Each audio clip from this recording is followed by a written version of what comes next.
Lübnan Ülke Ocağı'nda Başbuğ Alparslan Türkeş'in doğumunun 100. vefatının 20. yıl dönümünü anma programı düzenlendi. 19. dönem MHP Milletvekili Seyit Osman Sevimli ve Başbuğ'un doktoru Doktor Selim Kaptanoğlu Başbuğ'u anlattı. Toplantıya Hollanda'dan gelen misafirler de iştirak etti.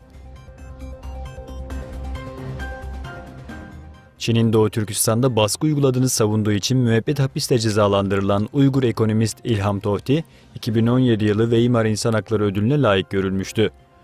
10 Aralık İnsan Hakları Günü Almanya'nın Weimar şehrinde düzenlenen törende ödülü İlham Tohti adına İlham Tohti İnisiyatifi grubu teslim aldı. Alman İç İstihbarat Kurumu BfV, Almanya'da casusluk faaliyetinde bulundukları belirlenen Çinli kişi ve kurumları ifşa etti. CIA, daha önce Çinli istihbarat örgütlerinin Amerikalı gençleri casus olarak kullanma girişimlerinin olduğu uyarısında bulunmuştu. Erdoğan, Putin ile bir araya geldi.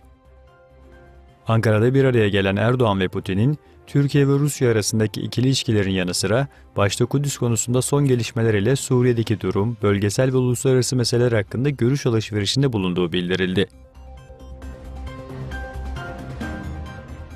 İsrail Başbakanı Netanyahu ile bir araya gelen Avrupa Birliği Dış İlişkiler ve Güvenlik Politikası Yüksek Temsilcisi Mogherini, tek gerçekçi çözüm Kudüs'ün iki devletin de başkent olmasını sağlayacak şekilde 1967 sınırları çerçevesinde iki devletli çözümdür dedi.